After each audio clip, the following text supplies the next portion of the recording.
Hi hello ನಮಸ್ಕಾರ ಸ್ನೇಹಿತರೆ, ದೇವರ ಮನೆ ಯೂಟ್ಯೂಬ್ ಚಾನಲ್ಗೆ ಸ್ವಾಗತ ಸುಸ್ವಾಗತ. ನಾನು ಒಂದೊಳ್ಳೆ ಜಗದ್ಗುರು ಶ್ರೀ ಕರಸ್ಥಳ ನಾಗಲಿಂಗೇಶ್ವರ ಸ್ವಾಮಿಯ ದೇವಸ್ಥಾನಕ್ಕೆ ಗವಿ ಕ್ಷೇತ್ರಕ್ಕೆ ಇಲ್ಲಿ ಭೇಟಿ ಕೊಟ್ಟಿದ್ದೆ. ಸೊ ಅಲ್ಲಿ ಸುತ್ತಮುತ್ತಲಿನ ಒಂದೊಳ್ಳೆಯ ತಿಳಿಯಾದಂತಹ ಒಂದು ಪರಿಸರವನ್ನು ನೋಡಿ, ಹಾಗೆ ಅಲ್ಲಿರುವಂತಹ ಪವಾಡ ಪುರುಷ ಶ್ರೀ ನಾಗಲಿಂಗೇಶ್ವರ ಸ್ವಾಮಿಯ ದೇವಸ್ಥಾನಕ್ಕೆ ಭೇಟಿ ಕೊಟ್ಟು ಸುತ್ತಮುತ್ತಲಿನ ವಾತಾವರಣದಲ್ಲಿ ತುಂಬ ಖುಷಿಯಾಗಿ ನಾನು ದೇವಸ್ಥಾನಕ್ಕೆ ಭೇಟಿ ಕೊಟ್ಟೆ.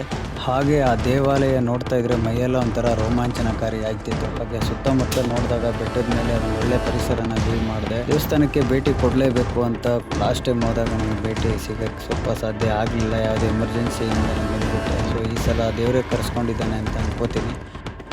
ಲೈಟಾಗಿ ಮಳೆ ಬರ್ತಿದ್ದ ಕಾರಣ ಸೊ ಅಲ್ಲಿನ ಪೂಜಾರಿಗಳು ನಾಗರಾಜು ಅನ್ನೋರು ನನಗೆ ಬನ್ನಿ ದೇವ್ರ ದರ್ಶನ ಮಾಡ್ಕೊಂಡು ಹೋಗಿ ಅಂತ ಹೇಳಿದ್ದಕ್ಕೆ ಬಂದೆ. ಅಲ್ಲಿನ ವಿಗ್ರಹಗಳನ್ನ ಹಂಗೆ ಶೂಟ್ ಮಾಡಿದೆ. ಸೊ ಅದೊಂಥರ ತುಂಬ ಖುಷಿಯಾಯಿತು ವಿಚಾರ. ಆಮೇಲೆ ಅಲ್ಲಿ ದೇವಸ್ಥಾನದ ಒಳಗಡೆ ಹೋಗಿ ಪೂಜೆ ಮಾಡುವಂತಹ ದೇವಸ್ಥಾನವನ್ನು ನೋಡಿ ಒಳಗಡೆ ಎಲ್ಲ ವಿಡಿಯೋ ಮಾಡ್ಕೊಂಡು ಬಂದೆ. ಇವತ್ತು ತುಂಬ ಖುಷಿ ವಿಚಾರ ಅಂತ ಹೇಳ್ತೀನಿ. ಏಕೆಂದರೆ ನಾನು ಮೈಸೂರಿಂದ ಸುಮಾರು ಒಂದು 40-45 ಕಿಲೋಮೀಟ್ರ್ ದೂರದಲ್ಲಿರೋ ಮಂಚಳ್ಳಿ ಅನ್ನೋ ಗ್ರಾಮದಲ್ಲಿದ್ದೀನಿ. ಯಾವುದೋ ಸಣ್ಣ ಕೆಲಸದ ಮೇಲೆ ಬಂದೆ. ಲಾಸ್ಟ್ ಟೈಮು ಬಂದಿದ್ದೆ, ಒಂದು ಮುಖ್ಯವಾಗಿರೋ ವಿಚಾರ ನಿಮಗೆ ತೋರಿಸ್ಬೇಕಾಗಿತ್ತು, ಬಟ್ ಅವತ್ತು ಆಗಲಿಲ್ಲ. ತದನಂತರ ದೇವರ ಆಶೀರ್ವಾದ ನನ್ನ ಮೇಲೆ ಇತ್ತು ಅಂತ ನನಗೆ ಇವತ್ತು ಗೊತ್ತಾಗ್ತಾ ಇದೆ. ಶ್ರೀ ಕರಸ್ಥಳ ಸ್ವಾಮಿ ನಾಗಲಿಂಗೇಶ್ವರ ಸ್ವಾಮಿ ಕರಸ್ಥಳ ಇಲ್ಲಿ ಬಂದಿದ್ದೀನಿ ಇವತ್ತು. ಯಾಕಂದರೆ ಇಲ್ಲಿ ಇತ್ತೀಚೆಗೆ ಭಕ್ತಾದಿಗಳು ತುಂಬ ಜಾಸ್ತಿ ಜನ ಬರ್ತಾವ್ರೆ ಅಂತ ನಾನು ಕೇಳ್ಪಟ್ಟೆ. ಹಾಗೆ ಹೋಗಿ ನೋಡೋಬಿಡೋಣ ಅಂತ ಬಂದಿದ್ದಕ್ಕೆ ತುಂಬ ಖುಷಿ ಆಯಿತು. ಆಮೇಲೆ ಇಲ್ಲಿ ಏನಂದರೆ ವಿಚಾರ, ಇಲ್ಲಿ ಬಂದವ್ರಿಗೆ ಭಕ್ತಾದಿಗಳು ಬಂದು ಏನೇ ಬೇಡ್ಕೊಂಡ್ರು ಅವ್ರಿಗೆ ಅದು ನೆರವೇರೋಂಥದ್ದಾಗಿರ್ಬೋದು. ಮಕ್ಕಳಿಲ್ಲದೆ ಇರೋರು ಮಕ್ಕಳು ಇಲ್ಲಿ ಬಂದು ಹರಿಸ್ಕೊತಾರೆ. ಹಾಗೆ ನಿಮ್ಮಲ್ಲಿ ಯಾವುದೇ ಸಮಸ್ಯೆಗಳಿದ್ರೂ ಕೂಡ ಇಲ್ಲಿ ಬಂದು ಒಂದು ಸಲ ಪ್ರಾರ್ಥನೆ ಮಾಡ್ಕೊಂಡು ನೀವು ಹೋದರೆ ಮತ್ತೆ ಅದರ ಪವಾಡ ನಿಮಗೆ ಏನು ಅಂತ ಗೊತ್ತಾಗುತ್ತೆ. ಯಾಕೆಂದರೆ ಆ ಭಕ್ತರ ಲಿಸ್ಟಲ್ಲಿ ನಾನು ಒಬ್ಬ ಕೂಡ. ಯಾಕೆಂದರೆ ಲಾಸ್ಟ್ ಟೈಮು ನೋಡೋಕ್ಕಾಗಲಿಲ್ವ ಅಂತ ಮನಸ್ಸಲ್ಲಿ ಅಂದ್ಕೊಂಡು ಹೋಗಿದ್ದಷ್ಟೇ. ಸೊ ಆ ಸ್ವಾಮಿ ಇವತ್ತೇ ನಮ್ಮನ್ನು ಕರ್ಸ್ಕೊಂಡಂಗಾಯ್ತು. ಅದಕ್ಕೆ ಇವತ್ತು ಇಲ್ಲಿಗೆ ಬಂದಿದ್ದೀನಿ. ಸಾಧ್ಯ ಆದಷ್ಟು ಇವತ್ತೊಂದಷ್ಟು ವಿಚಾರಗಳನ್ನ ನೋಡೋಣ. ಸೊ ಇದ್ರ ವಿಡಿಯೋ ಪೂರ್ತಿ ನಾನು ನೆಕ್ಸ್ಟ್ ಸೋಮವಾರ ಸಂಜೆ ನಿಮ್ಗೆ ಅಪ್ಲೋಡ್ ಮಾಡ್ತೀನಿ. ದಯವಿಟ್ಟು ನೋಡಿ, ಶೇರ್ ಮಾಡಿ, ಹಾಗೆ ಎಲ್ಲ ಕಡೆ ಇದನ್ನು ಶೇರ್ ಮಾಡಿ ಅಂತ ನಾನು. ಸೊ ಮಳೆ ವಾತಾವರಣ ಇರೋದ್ರಿಂದಾಗಿ ನಾನು ಅಲ್ಲಿ ಬಂಡೆ ಮೇಲೆ ಹತ್ತಿ ಲೈವ್ ವ್ಯೂನ ಮಾಡೋಕ್ಕಾಗಿಲ್ಲ. ಸೊ ನೆಕ್ಸ್ಟ್ ಟೈಮ್ ಬಂದಾಗ ಬಂಡೆಯಲ್ಲೇ ಹತ್ತಿ ಇಡೀ ಫೀಲ್ಡ್ನೆಲ್ಲ ತೋರಿಸೋ ಕೆಲಸ ಮಾಡ್ತೀನಿ. ಸೊ ಇಲ್ಲಿ ಒಳಗಡೆ ದೇವಸ್ಥಾನ ಇರೋದು, ಇಲ್ಲಿ ಒಳಗಡೆ ನಾಗಲಿಂಗೇಶ್ವರ ಸ್ವಾಮಿ ದೇವಸ್ಥಾನ ಇರೋದು. ಸ್ನೇಹಿತರೆ, ನಮ್ಮಪ್ಪ ದೇವರ ಆಶೀರ್ವಾದ ಇಲ್ಲದೆ ಇವೆಲ್ಲ ಆಗೋಕ್ಕೆ ಸಾಧ್ಯನೇ ಇಲ್ಲ. ತುಂಬ ಖುಷಿ ಆಗ್ತೈತೆ.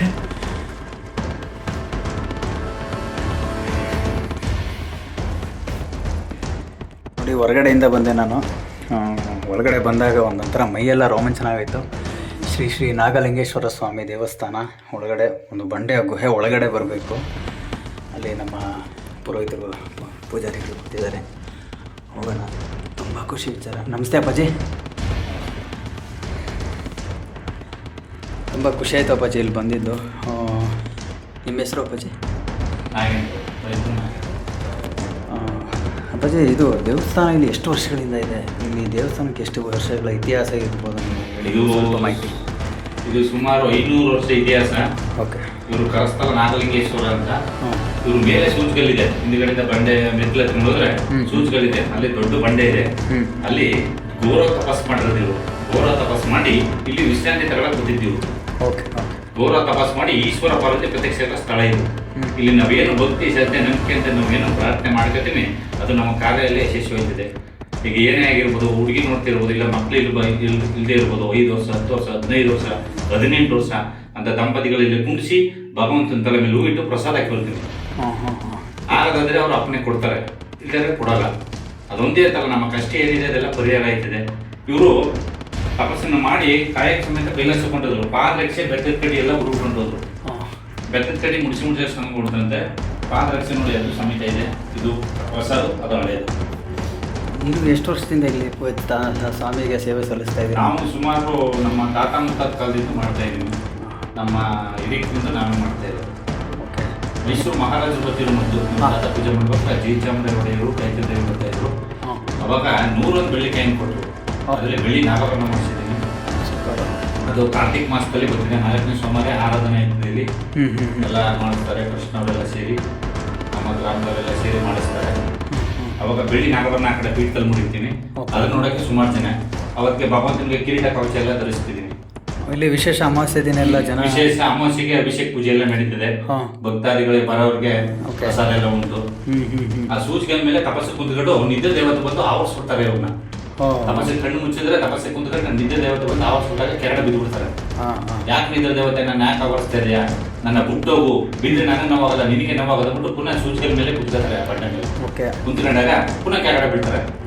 ವಿದ್ಯಾರ್ಥಿ ಮೈಯೆಲ್ಲ ರಕ್ತ ಕಿವು ಹಂಗಾರ ಪುಣ್ಯ ಮೇಲೆ ಎತ್ತಿ ಕುಂತ್ಕೊತಾರೆ. ಯಾಕೆ ನನ್ನ ತಪಸ್ಸೆ ಭಾಗ ಮಾಡ್ತಿದ್ಯಾ, ನನ್ನ ಬಿಟ್ಟೋಗು, ಬಿದ್ರೆ ನನಗೆ ನೋವಾಗಲ್ಲ ನಿನಗೆ ನೋವಾಗಲ್ಲ ಬಿಟ್ಟು ಪುನಃ ಮೇಲೆ ಎತ್ತಾರೆ. ಆಗ ಒಂದು ವರ ಕೊಡ್ತಾರೆ ನಿಜ ದೇವರಿಗೆ, ಈ ಊರಲ್ಲಿ ಗ್ರಾಮ ದೇವತೆ ನೆಲೆಸು ನೀನು, ಭಕ್ತಾದಿಗಳು ನಿನಗೆ ಬಂದು ದರ್ಶನ ಮಾಡ್ಬಿಟ್ಟು ಆಮೇಲೆ ನಾನು ದರ್ಶನ ಬರಲಿ ಅಂದ್ಬಿಟ್ಟು ಒಂದು ವರ ಕೊಡ್ತಾರೆ. ಆಗ ನಮ್ಮೂರಲ್ಲಿ ಗ್ರಾಮ ದೇವತೆ ನೆಲೆಸ್ತಾರೆ. ಯಾರು ಸರ್ವಮಂಗಳ ಬೇಕಂತ ಅಲ್ಲಿ ಎಂಟ್ರೆನ್ಸ್ ಅಲ್ಲಿ ಎಡದ ಕಡೆ ಇತ್ತಲ್ಲ, ಅಲ್ಲಿ ನೆಲೆಸ್ತಾರೆ. ಆಗ ಪೂರ ತಪಸ್ಸು ಈಶ್ವರ ಪಾರ್ವತಿ ಪ್ರತಿಷ್ಠೆ. ಇಲ್ಲಿ ಪ್ರತಿದಿನ ಓಪನ್ ಇರುತ್ತೆ ಸ್ವಾಮಿ? ಪ್ರತಿದಿನ ಓಪನ್ ಇರ್ತದೆ. ಟೈಮಿಂಗ್ಸ್ ಬೆಳಿಗ್ಗೆ 9 ಗಂಟೆ ಬರ್ತೀವಿ, 2 ಗಂಟೆ ಗಂಟೆ ಇರ್ತೀವಿ. ಓಕೆ. ಫೋನ್ ಮಾಡ್ತಾರೆ ಭಕ್ತಾದಿಗಳು ಬಂದವರು. ಒಂದು 6 ಗಂಟೆ ಒಳಗೆ ಫೋನ್ ಮಾಡಿದ್ರೆ ಬಂದು ದರ್ಶನ ಅವ್ರಿಗೆ ಆಯ್ತದೆ. ಓಕೆ. ಜಾತ್ರೆ ಗೀತ್ರೆ ಎಲ್ಲ ಯಾವಾಗ? ಕಾರ್ತಿಕ್ ಮಾಸದಲ್ಲಿ ನಡೀತದೆ. ಲಾಸ್ಟ್ ಕಾರ್ತಿಕ್ ಸೋಮವಾರ ಜಾತ್ರೆ ನಡೀತದೆ. ಹಾಗಾದ್ರೆ ಪ್ರತಿದಿನ ದೇವಸ್ಥಾನ ಪೂಜೆ ಉಂಟು. ಓಕೆ. ಉಂಟು. ಭಕ್ತಾದಿಗಳು ಬರ್ತಾರೆ. ಸೋಮವಾರ ಶುಕ್ರವಾರ ಪ್ರಸಾದ ತೆಗೆದುಕೊಳ್ತಾರೆ. ಭಾನುವಾರನೂ ತೆಗಿತಾರೆ ಪ್ರಸಾದ, ಗುರುವಾರ ತೆಗಿತಾರೆ. ಅಮಾವಾಸ್ಯೆ ಹುಣ್ಣಿಮೆ ದಿನ ಎಲ್ಲ ಜನ ಫುಲ್ ರಶ್ ಇರುತ್ತೆ. ಅಮಾವಾಸ್ಯೆಗೆ ಜನ ಆಯ್ತದೆ. ಇಲ್ಲಿ ಬರಬೇಕು ಅಂದರೆ ನಿಮ್ಮನ್ನು ಕಾಂಟ್ಯಾಕ್ಟ್ ಮಾಡಿದ್ರೆ ತುಂಬ ಹೆಲ್ಪ್ ಆಗುತ್ತೆ ಅಂತ ಅನ್ಸುತ್ತೆ. ಬರೋಕ್ಕಿಂತ ಮುಂಚೆನೇ ಕಾಲ್ ಮಾಡಬೇಕು. ನೋಡಿದ್ರಲ್ಲ ಸ್ನೇಹಿತರೆ, ನೀವು ನಿಮ್ಮ ಮನೆಯಲ್ಲಿ ಇರುವಂತಹ ಒಂದಷ್ಟು ಕಷ್ಟ ಸುಖಗಳನ್ನ ನೀವು ನಿವಾರಣೆ ಮಾಡ್ಕೋಬೇಕು ಅಂದರೆ ಶ್ರೀ ನಾಗಲಿಂಗೇಶ್ವರ ಸ್ವಾಮಿಕರ ಇಲ್ಲಿ ಮಂಚಳ್ಳಿ ಗ್ರಾಮಕ್ಕೆ ಬರಲೇಬೇಕು. ಇಲ್ಲಿ ಪುರೋಹಿತರ ನಂಬರ್ ಹೇಳ್ತಾರೆ, ಅವ್ರ ನಂಬರ್ ಕಾಂಟ್ಯಾಕ್ಟ್ ತಗೊಳ್ಳಿ. ಹಾಗೆ ನಿಮ್ಮ ಮನಸ್ಸಲ್ಲಿ ಏನೇ ಈಡೇರಬೇಕಾದಂತಹ ಕೆಲಸಗಳು ದಯವಿಟ್ಟು ಒಂದು ಸಲ ಇಲ್ಲಿ ಬಂದು ಪ್ರಾರ್ಥನೆ ಮಾಡಿಕೊಂಡ್ರೆ ನಿಮ್ಗೆ ಅದು ಸಲೀಸಾಗಿ ಎಲ್ಲ ಒಳ್ಳೆಯದಾಗುತ್ತೆ. ಆ ಸ್ವಾಮಿ ಎಲ್ಲ ಒಳ್ಳೇದು ಮಾಡ್ತಾರೆ ಅಂತ ಅನ್ಕೋತೀನಿ. ಪುರೋಹಿತರೆ ನಿಮ್ಮ ನಂಬರ್ ಹೇಳಿ. ಹಾಗೆ ಹೇಳಿ. 9945732759 ಹಾಗೆಂದ್ರು ಪುರೋಹಿತ ಅಂತ ಹಾಕ್ಕೊಂಡು ಮಂಚಳ್ಳಿ ಗವಿಕ್ಷೇತ್ರ. ಬರೋಕ್ಕಿಂತ ಮುಂಚೆ ನೀವೊಂದು ಮಿಸ್ ಕಾಲ್ ಕೊಡಿ. ನಿಮ್ಮ ಮನಸ್ಸಲ್ಲಿ ಏನೇ ಇದ್ರೂ ಅದು ನೆರವೇರೋಂಥ ಕೆಲಸ ಆಗುತ್ತೆ. ಒಳ್ಳೆಯದಾಗಲಿ. 2ನೇ ಬಾರಿ 3ನೇ ಬಾರಿ ಒಂದೇ ಒಂದು ಹೂ ಕೊಟ್ಟರು. ಆ ಥರ ತಲೆ ಮೇಲೆ ಹೂ ಇಟ್ಟು ಪ್ರಸಾದ ನಾವೇನಾದರೂ ಕೆಲಸ ಅನ್ಕೊಳ್ಳಂಗಿದ್ರೆ ಇಲ್ಲೇ ಬರಲ್ಲ.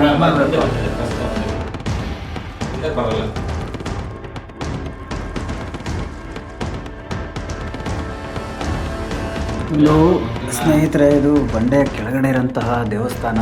ಇದು ತುಂಬ ರೋಮಾಂಚಕಕಾರಿ. ಒಂದೇ ಬಂಡೆ. ಯಾಕಂದರೆ ಇದು ಒಳಗಡೆ ಇದೆಲ್ಲ ಭಕ್ತಾದಿಗಳು ಇದೆಲ್ಲ ಟೈಲ್ಸ್ ಇದೆಯಲ್ವಾ, ಇದೆಲ್ಲ ಬಂದು ಹರಕೆ ಮಾಡಿಕೊಂಡು ಅವರ ಹೊತ್ತಂಥ ಹರಕೆ ನೆರವೇರಿದಾಗ ಅವರು ಬಂದು ಇಲ್ಲಿ ಸೇವೆನ ಸಲ್ಲಿಸಿರ್ತಾರೆ ನನ್ನ ಗುರುಗಳು ಹೇಳ್ತಾ ಇದ್ದಾರೆ. ಇದು ಬಂಡೆ ಒಳಗಡೆ ನೀವು ಫೋನಲ್ಲಿ ನೋಡೋದಕ್ಕಿಂತ ನೀವು ಇಲ್ಲಿ ಬಂದು ವಿಸಿಟ್ ಕೊಟ್ಟರೆ ಮಾತ್ರ ಒಂದು ಒಳ್ಳೆ ದೇವಸ್ಥಾನ ನೋಡ್ಬೋದಾಗಿ ಇಂಪಾರ್ಟೆಂಟ್ ವಿಚಾರ ಇದು. ಬನ್ನಿ.